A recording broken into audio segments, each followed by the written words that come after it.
Mahal, totoo ba talaga to? Papakasalan mo na talaga ako? Oo naman, mahal. Libil na tayo eh. And may anak na tayo sa susunod. Gusto ko sana paglabas ni baby natin eh, kasal na tayong dalawa. Ay, teka. Si mama. Hello, ma. Bakit po? Nak, buti sumagot ka. Ano kasi, may pera ka ba dyan?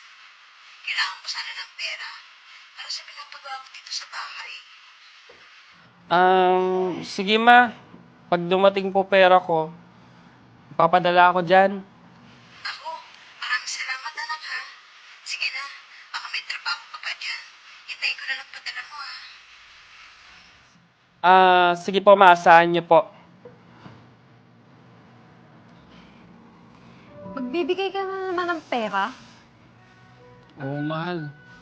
Alam mo naman, hindi pa tapos yung bahay namin sa probinsya. Eh tayo, wala nga tayong bahay. Mahal, tama na yung pagpapadala mo ng pera. Mahal, hayaan mo na. Nanay ko naman din. Tama na kami. Obligasyon ko naman sa kanila.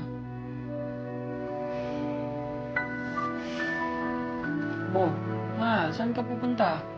Sa baba, papalamig ng ulo. Nakaka-bad trip eh.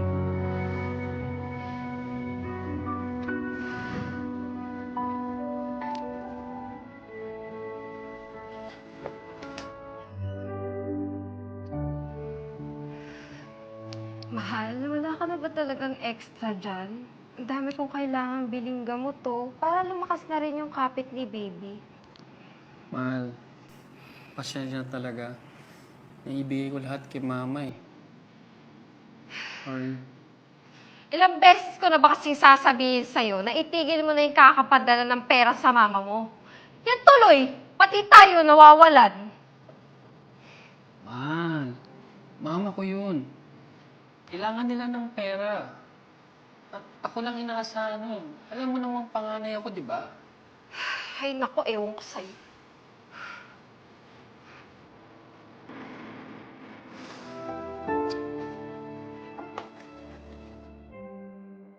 Oo nga. Kukunin ko yung bag na yan. Huwag ka makulit. O sige, mabuti pa reserve mo na sa akin yung bag na yan. Tutal, nandito naman ako sa bahay ng anak ko. Magbibigay yun ng pera sa akin. O sige na. O siya. Sige, bye. Good afternoon po. Andiyan ka pala.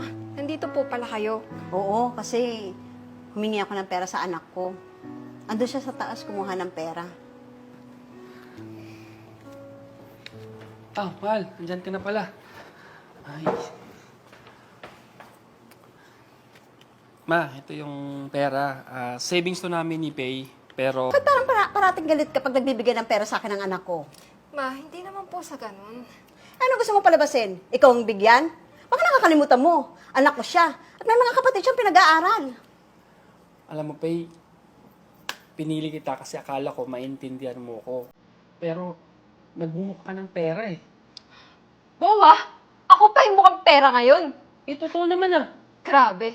Alam mo, baka nakakalimutan mo, Jory, na may asawa ka na at magkakapamilya ka na sa susunod.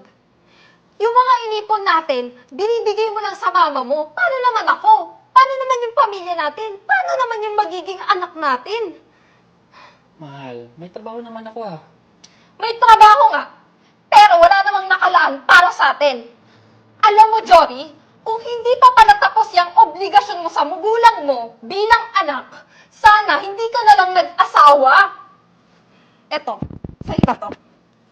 Dahil hindi na ako magpapakasal sa'yo, mamas boy. Mahal!